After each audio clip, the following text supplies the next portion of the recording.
मंच पर आसीन देश के सबसे क्रांतिकारी शिक्षा मंत्री,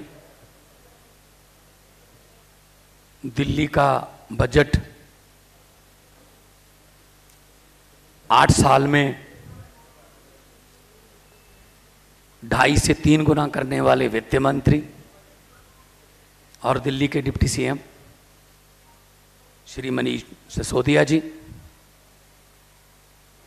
हमारे हिमाचल के प्रभारी डॉक्टर संदीप पाठक, मेंबर राज्यसभा, हिमाचल प्रदेश के प्रधान आम आदमी पार्टी के सुरजीत ठाकुर जी, और मंच संचालन कर रहे हैं आस्था जी, और मेरे सामने बैठे आम आदमी पार्टी की रीढ़ की हड्डी, अलग अलग पदों पर संगठन में काम करने वाले, हिमाचल को बहुत ज़्यादा विकास करते हुए देखने की इच्छा लेकर आए सभी बुजुर्ग, नौजवान, माएँ, बहनें, सबको मेरी तरफ से नमस्कार, सत श्री अकाल, वाहिगुरु जी का खालसा, वाहिगुरु जी की फतेह। दोस्तों, आम आदमी पार्टी दूसरी पार्टियों से अलग है कि हम शक्ति प्रदर्शन करने के लिए नहीं आते कि जी हमारे यहाँ बसों में लाकर, जीपों में लाकर आदमियों को सामने बिठाकर उसके बाद अपने नारे लगवाएं और रट्टे रटाए नारे लगवाएं और उनको जितने में उनसे बात हुई है उतनी दिहाड़ी देकर उनको फिर घर छोड़ आए। हम आके बातचीत करते हैं लोगों से, आंखों से आंखें मिलाकर बात करते हैं, क्वेश्चन पूछते हैं, क्योंकि यहां समस्या है, उसका हल भी वही है। समस्या अगर देहात में है, उसका हल एसी कमरे में नहीं हो सकता।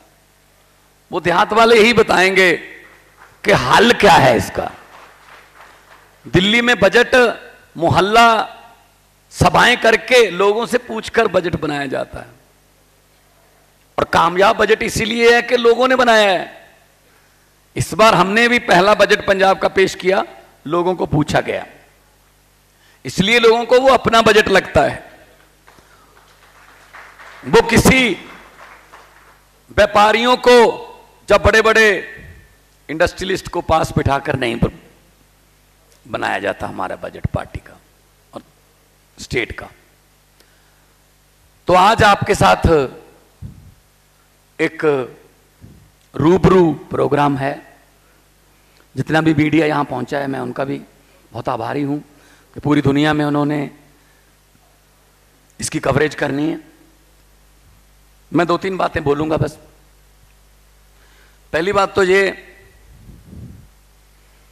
कि हिमाचल और पंजाब की समस्याएं लगभग एक जैसी हैं। एक तो पड़ोस में है, नंबर 2 आपकी तरह मार्च 2022 से पहले हमारे भी यही हाल था। 5 साल वो, 5 साल ये, 5 साल वो, 5 साल ये। इसमें मैं नेताओं का कोई गुण नहीं मानूंगा कि वो इतने सक्षम थे कि 5 साल बाद फिर आ जाते थे। इसमें मैं लोगों की मजबूरी मानता हूं कि उनके पास कोई रास्ता नहीं था।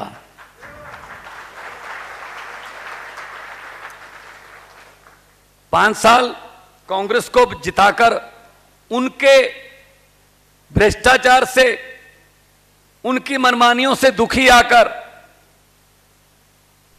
5 साल बीजेपी को देते थे। बीजेपी की उससे भी ज्यादा मनमानियों से और उससे भी ज्यादा भ्रष्टाचार से दुखी होकर, यह सोचकर कि शायद 5 साल में ये ठीक हो गए होंगे, सत्ता से बाहर रहकर फिर कांग्रेस के पास आना पड़ता था। कोई तीसरा रास्ता ही नहीं था। इसमें आपका कसूर नहीं है। पंजाब में भी ऐसा था। पंजाब में तीसरा रास्ता बन गया। लोगों ने कहा ठीक है, इस रास्ते पे चल के देखते हैं। और आज 5 महीने हुए हैं पंजाब सरकार बने को। 5 महीने में जो काम हमने किए हैं, इन्होंने 70 साल में नहीं किए थे। अगर नीयत साफ हो, सब कुछ हो सकता है। हमने भ्रष्टाचार रोकने के लिए हेल्पलाइन जारी की। यहां फोन करो अगर कोई पैसे मांगता है। हर रोज अब भी भ्रष्टाचारी पकड़े जा रहे हैं, क्योंकि 70 साल पुराना ताना है, उसको सुलझाते सुलझाते टाइम लगेगा। आदतें थोड़ा धीरे धीरे बदलेंगी। अब मैं कह सकता हूं पंजाब में जो अफसर हैं या जो भ्रष्टाचारी हैं, उन्होंने अब पता करना शुरू किया है कि हमारी तनख्वाह कितनी है।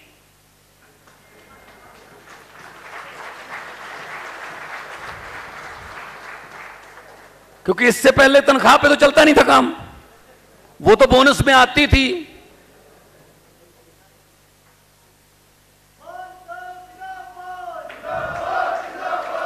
तो फिर हमने नेताओं की पेंशन देखी।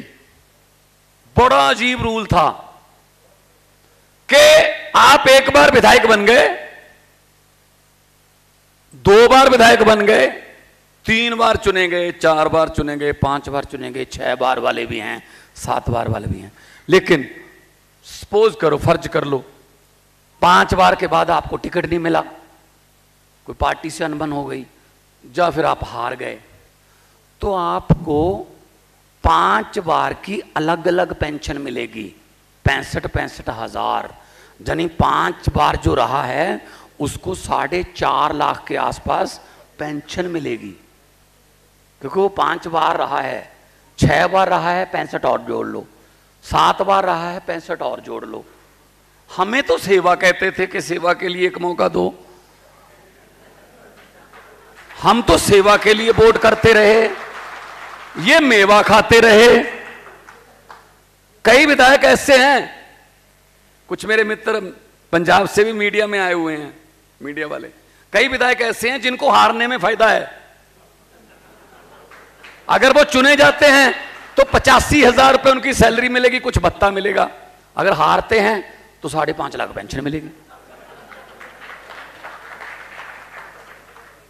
और वो स्टेट जो बेरोजगारी झेल रही है, हमारे लड़के लड़कियां हड़ताल करके बैठे हैं, पानी की टैंकियों पर बैठे बैठे कई साल निकल गए, जो आइलेट्स करके बाहर को भाग रहे हैं विदेशों को, वहां पे हमारे नेता 5 साल की एक छोटी सी टर्म के लिए इतनी पेंशन ले रहे हैं जितनी वो तनख्वाह भी नहीं मांग रहे। उनकी 4 महीने की तनख्वाह होगी, इनकी एक पेंशन 1 महीने की।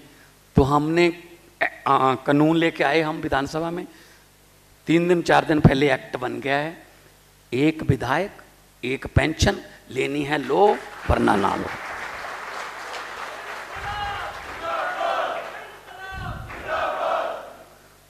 तो उसके बाद हमने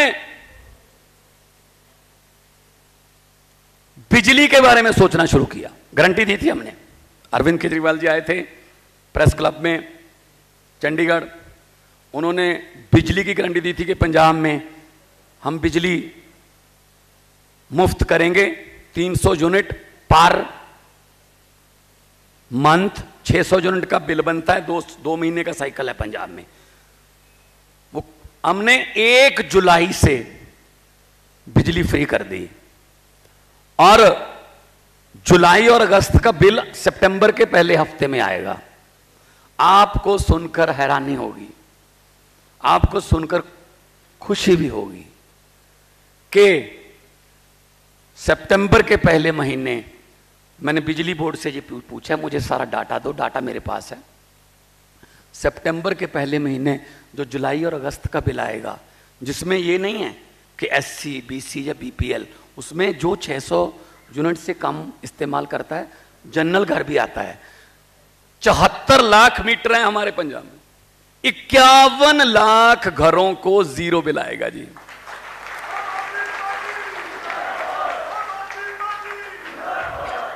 तो अभी आने लगे हैं बिल, लोगों को अभी यकीन नहीं आ रहा, लोग एक दूसरे को दिखा रहे हैं, देखना यार मेरा ही बिल आई है, जीरो कैसे आ गया यार। तो उनको बताया जा रहा है कि नहीं, ये आपका पिछले और इस महीने का इकट्ठा होके जीरो ही बनता है। पुराने एरियर्स हमने खत्म कर दिए, जितने भी पुराने रहते थे, तो वो गारंटी हमने पूरी कर दी। फिर हम आए, हमने गारंटी दी थी मेडिकल स्वास्थ्य, तो मोहल्ला क्लिनिक दिल्ली में बहुत कामयाबी से चल रहे। मोहल्ला क्लिनिक को देखने के लिए विदेशों से भी लोग आ रहे थे कि मोहल्ला क्लिनिक दिखाइए। तो हमने दिल्ली का मॉडल मोहल्ला क्लिनिक का पंजाब में लागू किया। एक एमबीबीएस डॉक्टर, पूरा बहुत ही अच्छा बना हुआ क्लिनिक, एक फार्मासिस्ट, एक नर्स, एक रिसेप्शनिस्ट।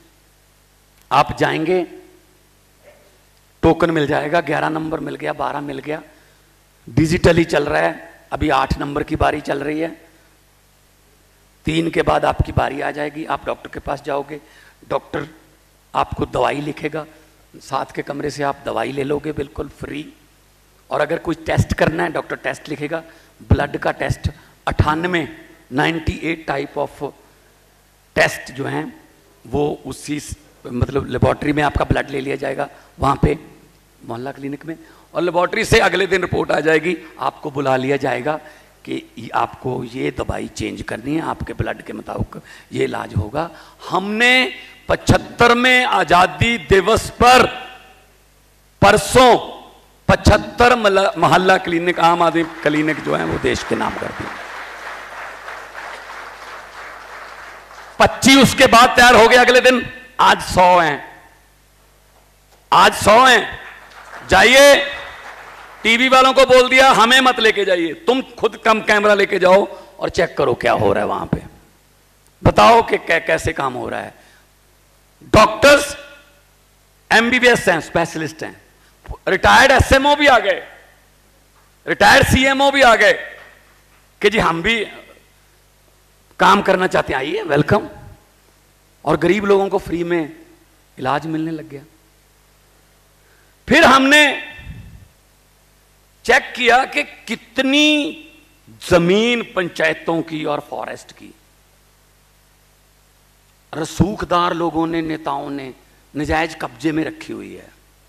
जब हमारे पास लिस्ट आई, आप हैरान बाद में होगे, मैं हैरान पहले हुआ, 50,000 एकड़। तो हमने कोर्ट से कागज लिए, अब तक हम 9500 एकड़ उनके कब्जे से छुड़वा चुके हैं।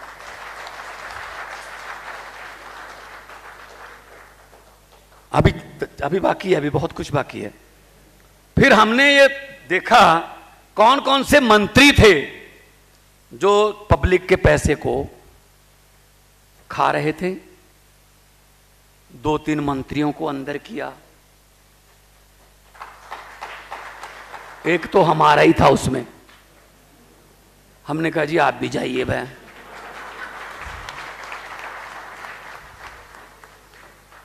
तो आज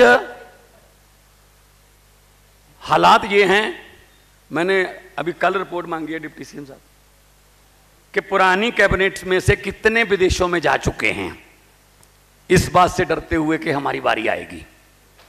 और मैंने कहा कोई बात नहीं, 10-15 दिन, 20 दिन, महीना विदेश में हो आओ, बारी तो आएगी। जीरो टॉलरेंस है आम आदमी पार्टी की करप्शन के लिए। आने वाले दिनों में बुढ़ापा pension door to door delivery होगी बुढ़ापा पेंशन की। अगर हमने बुजुर्गों को लाइन में लगाकर, बैंक की लाइन में लगाकर उनका एक दिन खराब कर दिया, लाइन में खड़े खड़े किसी को गर्मी लग जाती है, कोई गिर जाता है बेहोश होके, फिर क्या हम बुढ़ापा पेंशन दे रहे हैं उनको? फिर तो बुढ़ापा टेंशन दे रहे हैं। पेंशन देनी है तो उनके घर पे जाकर और बायोमेट्रिक वो निशान लेंगे, आधार कार्ड उसमें एंट्री होगी, उनके घर पे अगर वो चारपाई पे बीमार पड़ा है उसको पैसे मिलेंगे और कहा जाएगा जी आपकी ये पेंशन घर पहुंच चुकी है। इससे काफ़ी एक सोशल प्रॉब्लम भी है, आपके यहाँ भी शायद हो, सभी लोग एक जैसे नहीं होते हैं, अच्छे लोग बहुत हैं, पर एक प्रॉब्लम ये है कि बेटा जो है वो माँ बाप से, बूढ़े माँ बाप से वो अंगूठा लगवा लेता है, पेंशन निकाल लेता है, लेकिन उनको नहीं देता। अब जब उनके सामने उन्हीं को मिलेगी, वो भले ही अपने हाथ से, इस हाथ से पकड़कर इस हाथ से अपने बेटे को दे देंगे, लेकिन सरकार का फर्ज है एक बार उसके पास पहुंचाए, हम वहां पहुंचाएं।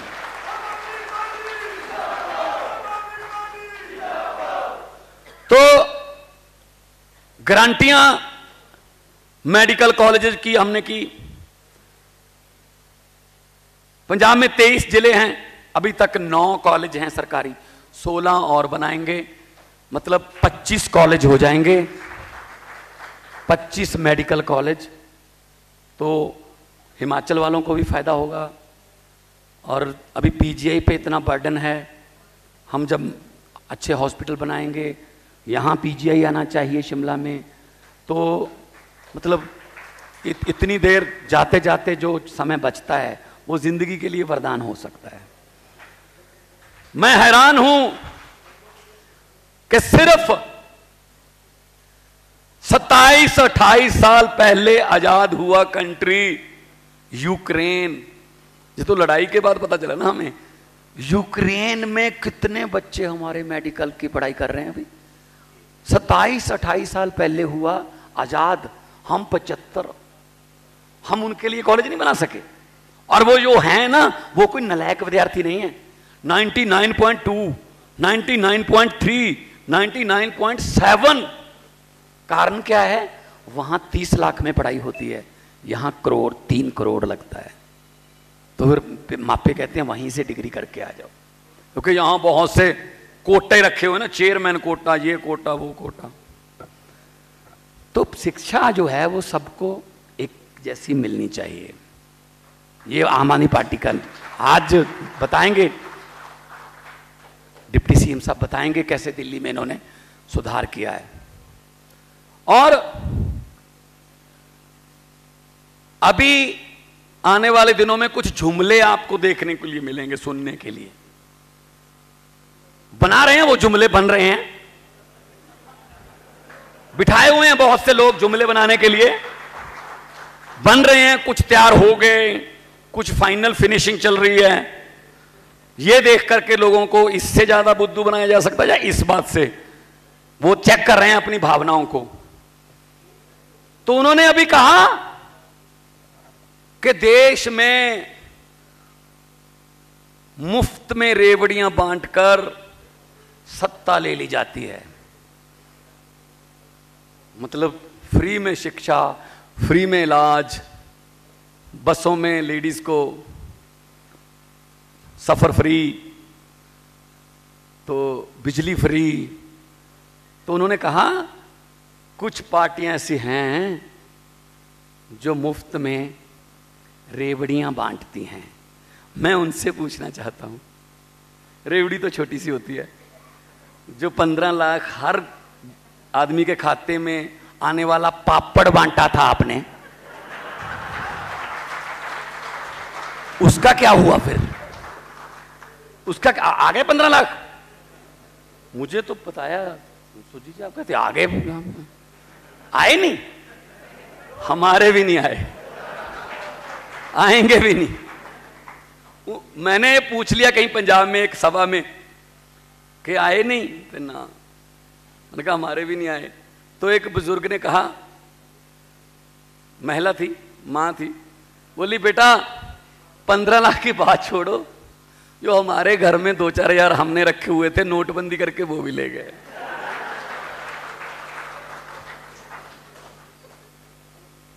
अब नोटबंदी में कोई अमीर तो लाइन में लगा नहीं, गरीब लाइन में लगे, रेडी वाला, मजदूर, दिहाड़ी करने वाला, आम आदमी लाइन में लगा।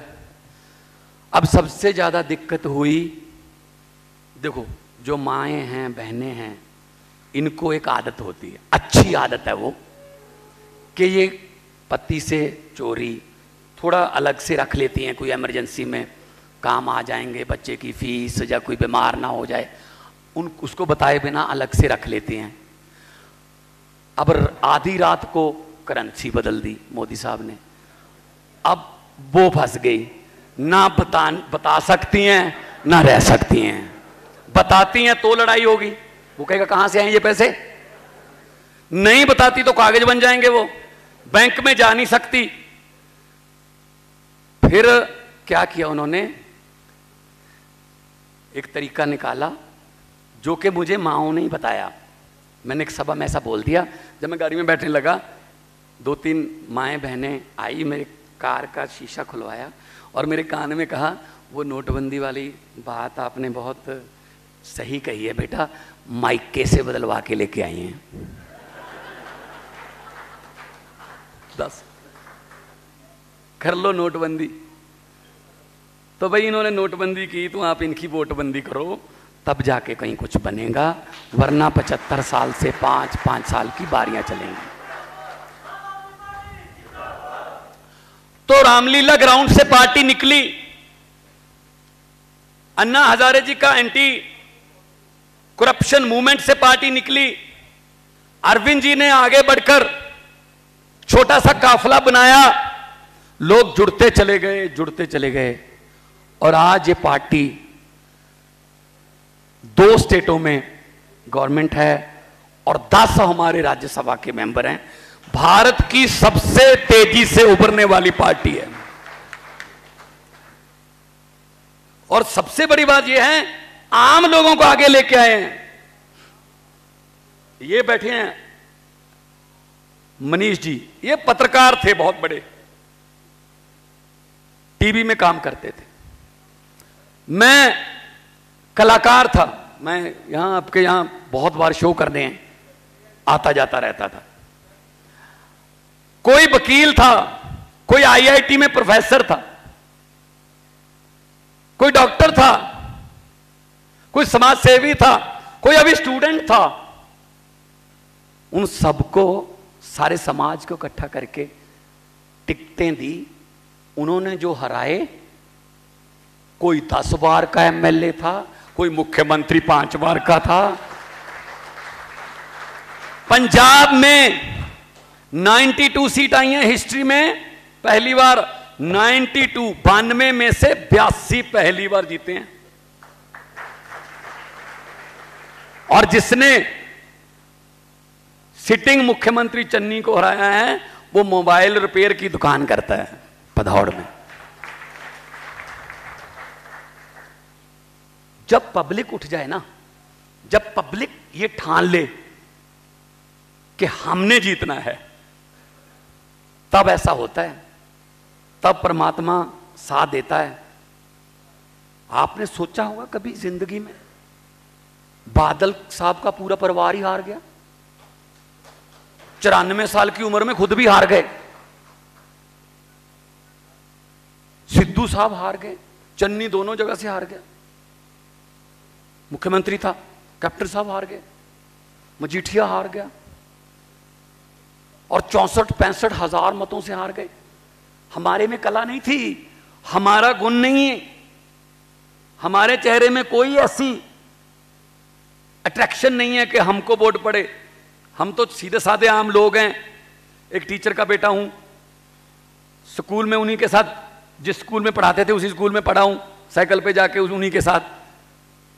ये सब किया है जनता ने, पब्लिक।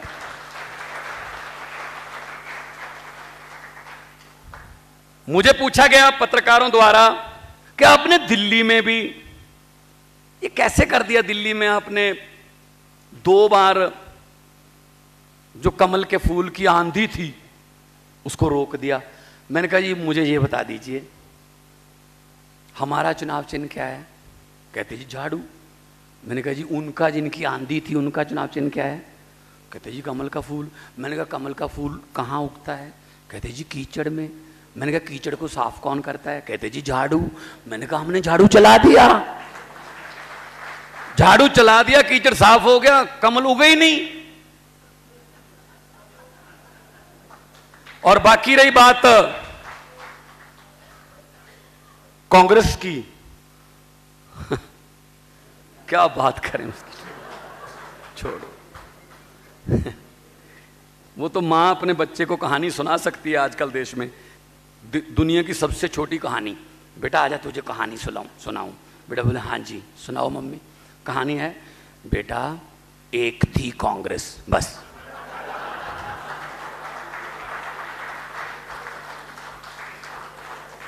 कहानी खत्म सर।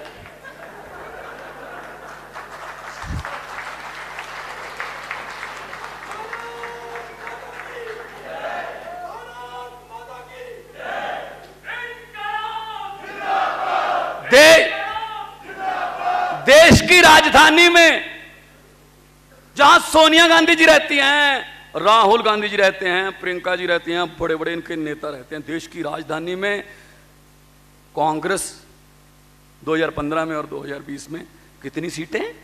0। उनको कोई नुकसान नहीं हुआ 2020 में, उन्होंने अपनी पोजीशन मेंटेन रखी, 0। तो सर लोग हैं भाई, पब्लिक है, पब्लिक के हिसाब से नहीं चलोगे तो पब्लिक आपने आप ठेका ले रखा, कोई रजिस्ट्री करवा रखी है आपके नाम कि हमने आप ही को वोट देना है। नहीं दिया, पंजाब में भी नहीं दिया, सत्ता में थे, सत्ता में ऐसे काम किए कि नहीं दिया वोट। कल हम आपकी उम्मीदों पर पूरे ना उतरे तो आप हमें मत देना, कौन सा रजिस्ट्री करवा रखी है। लेकिन हां,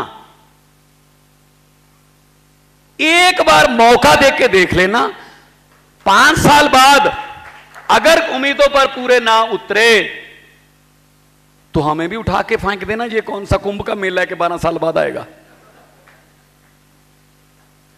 अरविंद केजरीवाल, जब से मैंने होश संभाला है, मैंने पहला नेता देखा देश में जिसने 2020 के इलेक्शन से 3 महीने पहले बोल दिया था।